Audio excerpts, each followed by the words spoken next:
नमस्कार प्रिय विद्यार्थियों। कल हमने जैनेन्द्र कुमार की पाजेब की कहानी है इसका परिचय प्राप्त किया था और जैनेन्द्र कुमार का सामान्य जीवन के बारे में जानकारी की थी।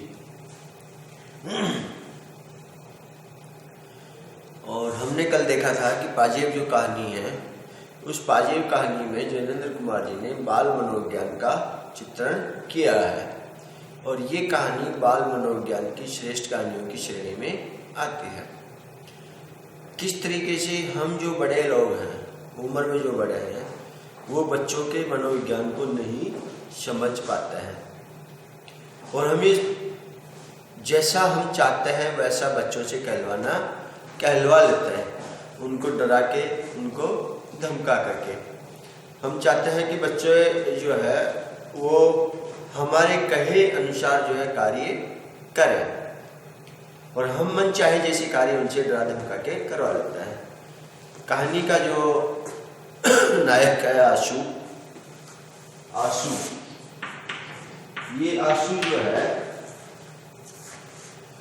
भयभीत होकर के, जब उसको घर वाले उसको डराते हैं और वो भयभीत होता है तो भयभीत होकर के वो डर करके स्वीकार कर लेता है कि पाजेब जो है वो मेरे दोस्त ने चुराई है।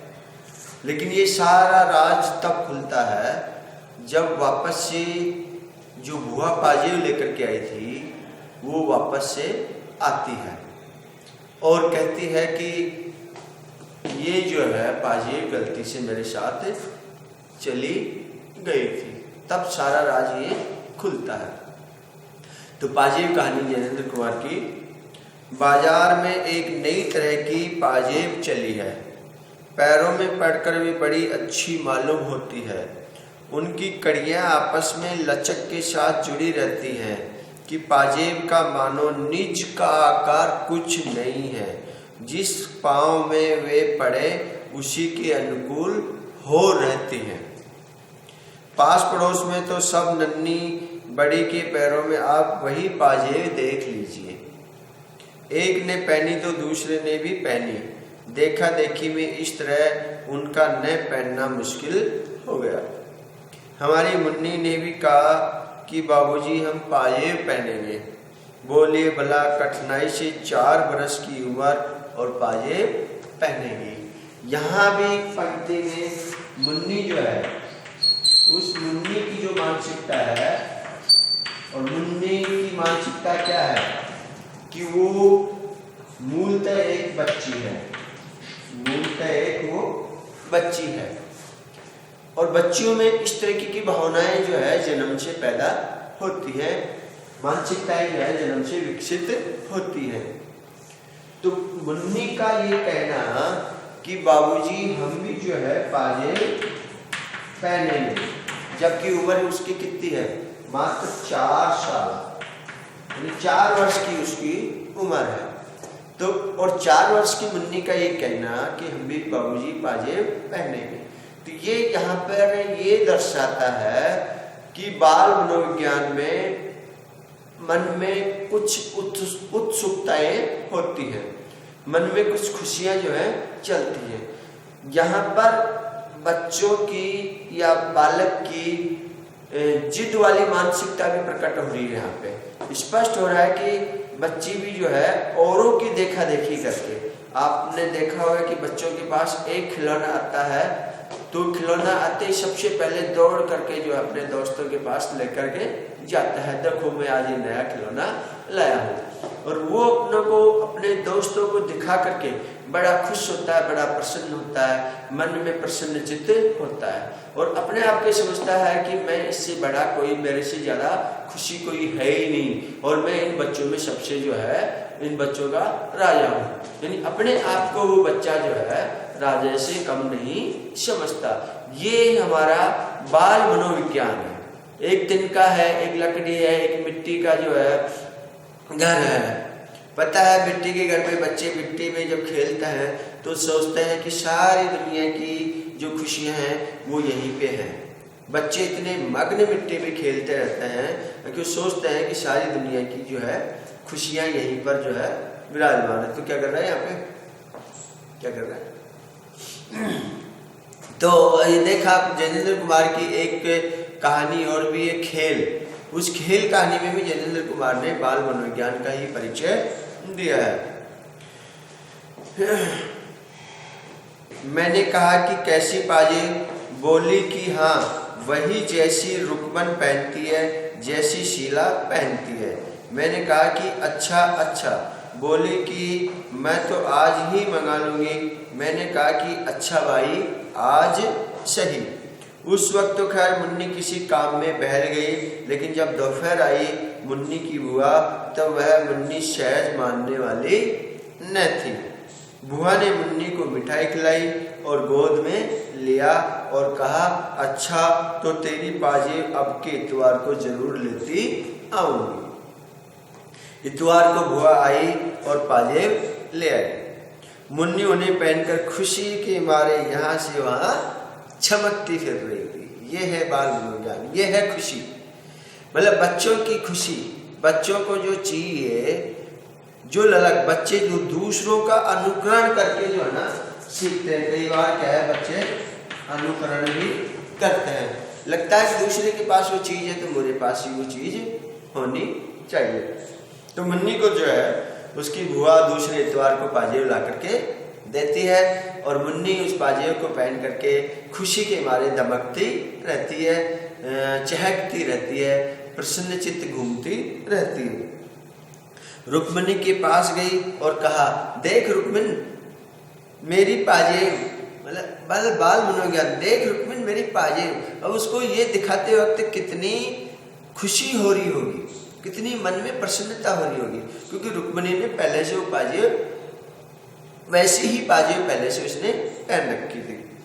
शीला को भी अपनी पाजेब दिखाई। सबने पाजेब पहनी देखकर उसे प्यार किया और तारीफ की। सचमुच वह चांदी की सफेद 2-3 लड़ियां सी टकनों के चारों ओर लिपटकर चुपचाप बिछी हुई ऐसी सुघड़ लगती थी कि बहुत ही, और बच्चों की खुशी का ठिकाना न था।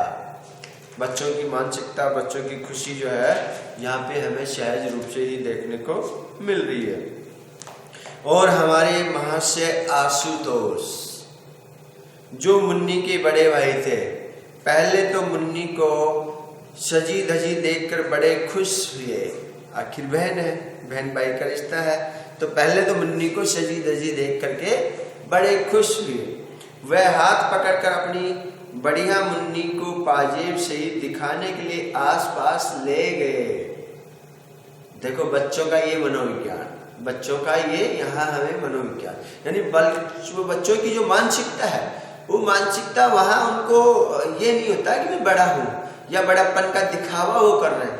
उनके दिखावे में बनावटीपन नहीं होता, बल्कि उनके दिखावे में खुशी, अंतर्मन की खुशी उनके अंदर है। शारीरिक जो खुशी है वो उनके अंदर है। तो अपनी छोटी बहन को सजी धजी लेकर के वो जो है पास पड़ोस में उसको दिखाने घुमाने ले जाते हैं। मुन्नी की पाजेब का गौरव उन्हें अपना भी मालूम होता था। वह खूब हंसे और ताली पीटी, लेकिन थोड़ी देर बाद वह ठुमकने लगे कि मुन्नी को पाजेब दी सो हम भी बाइसिकल लेंगे। कि मुन्नी को बुआ ने पाजेब दी है तो हम भी जो है बुआ से बाइसिकल लेंगे। यहाँ बच्चों का ईर्ष्या का भाव नहीं है। यहाँ पे बच्चों को इस चीज का पता ही नहीं होता है कि ईर्ष्या, द्वेष, राग द्वेष क्या होता है, यानी उनमें ईर्ष्या का भाव नहीं है आशुतोष में, क्योंकि बच्चों को सहज और सरल हृदय बच्चे होते हैं तो उनमें ईर्ष्या नहीं होती है। हाँ ये होता है कि देखो मुन्नी को जैसे खुश हो रही था, हमें भी जो है ना ये चीज मिल जाए, हम भी खुश होंगे, हम भी प्रसन्नचित्त होंगे। तो ईर्ष्या के भाव बच्चों में सहज रूप से नहीं देखने को मिलते, जितने रूप में बड़ों में ये चीज ईर्ष्या का मूल भाव देखने को मिलता है। तो मुन्नी को जब पाजेब मिलती है तो मुन्नी को पाजेब मिलती है तो भाई आशुतोष भी कहता है कि हमें भी साइकिल चाहिए। बुआ ने कहा कि अच्छा बेटा, अब के दिन जन्मदिन को तुझे भी बाइसिकल दिलवाएंगे। आशा बाबू ने कहा कि हम तो अभी लेंगे। आशू ने कहा कि हम तो अभी लेंगे। बुआ ने कहा, छी छी छी, तू कोई लड़की है? जित लड़कियां क्या करती है। देखिएगा यहाँ भी बाल हो गया, छी छी, मतलब बच्चों को मनाने का एक तरीका, छी छी, तो कोई लड़की है? जिद तो लड़कियां करती है। और लड़कियां रोती हैं। कहीं बाबू साहब लोग रोते हैं, मतलब बड़े प्यार, बड़ा दुलार, बुआ बड़ा आंसू के ऊपर बड़ा दुलार, बड़ा प्यार दिखा रही है उसको।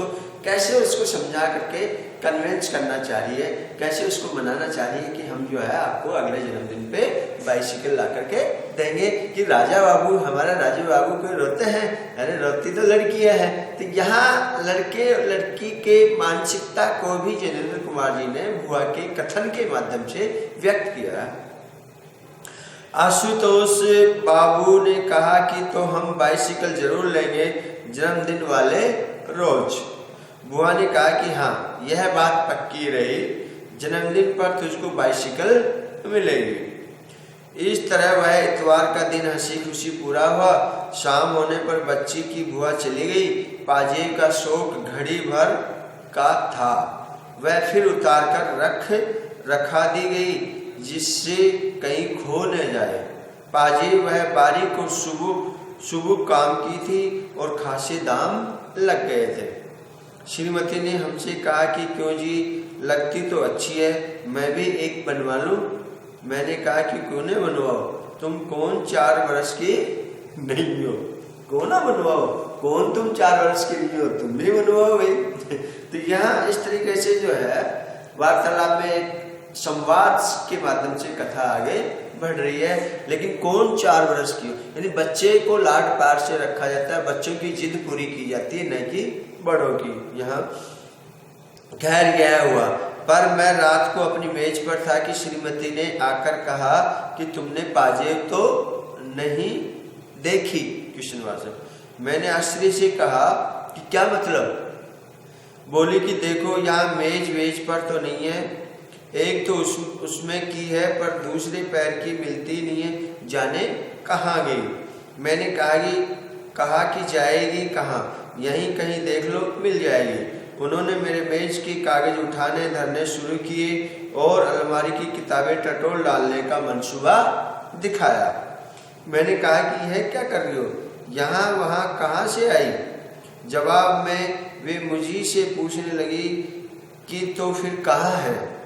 मैंने कहा कि तुमने ही तो रखी होगी, कहाँ रखी थी? बतलाने लगे कि मैंने दोपहर के बाद कोई 2 बजे उतार कर दोनों अच्छी तरह संभाल कर उस नीचे वाले बक्से में रख दी थी। अब देखा तो एक है, दूसरी गायब। मैंने कहा कि तो चलकर वह इस कमरे में कैसे आ जाएगी? भूल हो गई होगी, एक रखी होगी, एक कहीं फर्श पर छूट गई होगी, देखो मिल जाएगी, कहीं जा नहीं सकती। इस प्रकार श्रीमती कहासुनी करने लगी। तुम तो ऐसे ही हो, खुद लापरवाह हो, दोष उल्टे मुझे देते हो। कह तो रही हूँ कि मैंने दोनों संभाल कर रखी थी। मैंने कहा कि संभाल कर रखी थी तो फिर यहाँ वहाँ क्यों देख रही हो? जहाँ रखी थी वहाँ से ले लो ना, वहाँ नहीं है तो फिर किसी ने निकाल ली होगी। श्रीमती बोली कि मेरा भी यही ख्याल हो रहा है, हो न हो बंशी नौकर ने निकाली है, मैंने रखी तब वह वहाँ मौजूद था। मैंने कहा कि तो उससे पूछा, बोली कि वह तो साफ इनकार करता है। मैंने कहा तो फिर? श्रीमती जोर से बोली कि तो फिर मैं क्या बताऊं, तुम तो किसी बात की फिक्र है ही नहीं। डॉक्टर कहते क्यों नहीं हो, डांट कर कहते क्यों नहीं हो? उस बंशी को बुलाकर जरूर पाजेब उसी ने ली है। मैंने कहा कि अच्छा, तो उसे क्या कहना होगा? यह कहूँ कि ला भाई पाजेब दे दे? श्रीमती जल्ला कर बोली, हो चुका बस कुछ तुमसे, तुम्ही ने तो उस नौकर की जात को सहजोर बना रखा है। सहजोर बने उसको सह देना और उसका बल देना, उसको आत्मबल देना। डांट ने फटकार, नौकर ऐसे सिर न चढ़ेगा तो क्या होगा? मैंने पूछा कि तो तुम्हारा क्या ख्याल है? बोला कि कह तो रही हूँ किसी ने उसे बक्से में से निकाल ली है और 16 से 15 नहीं है, बंसी है, सुनते हो न वही है। मैंने कहा कि मैंने बंसी से पूछा था, उसने नहीं ली मालूम होती। इस पर श्रीमती ने कहा कि तुम नौकरों को नहीं जानते, ये बड़े छठे होते हैं, जरूर बंसी ही चोर है, नहीं तो क्या फरिश्ते लेने आते। मैंने कहा कि तुमने आशुतोष से भी पूछा। धीरे धीरे लड़के आशु की माँ और पिता का जो शक है वो बंसी के ऊपर शक जाता है और बंसी को वो बाइक पाजिए का चोर मानने लगते हैं कि कहीं ना कहीं हो ना हो बंसी ने ही चोरी की है। यहाँ गरीब आदमी और नौकरों के बारे में उनके मालिकों के क्या भाव होते हैं, उस भाव को भी यहाँ पर दर्शाया गया है। यानी आशु के पिता और आशु की जो माँ है उसका बंसी के बारे में क्या विचार है। बड़े स्पष्ट कहती है कि चोर बड़े छठे होते हैं, आप चोरों को जानते नहीं हो, नौकरों को जानते नहीं हो, नौकर बड़े छठे होते हैं, बड़े बदमाश होते हैं। मतलब ऐसी मानसिकता, जबकि वो दीन गरीब जो लोग हैं वो दिल के सच्चे होते हैं, वो मेहनत मजदूरी करके परिश्रम करके और अपना जो है जीवन यापन करते हैं। थैंक यू मित्रों, धन्यवाद। कल हम जो है इस कहानी का और आगे अध्ययन करेंगे। आ जा रहे हो पी।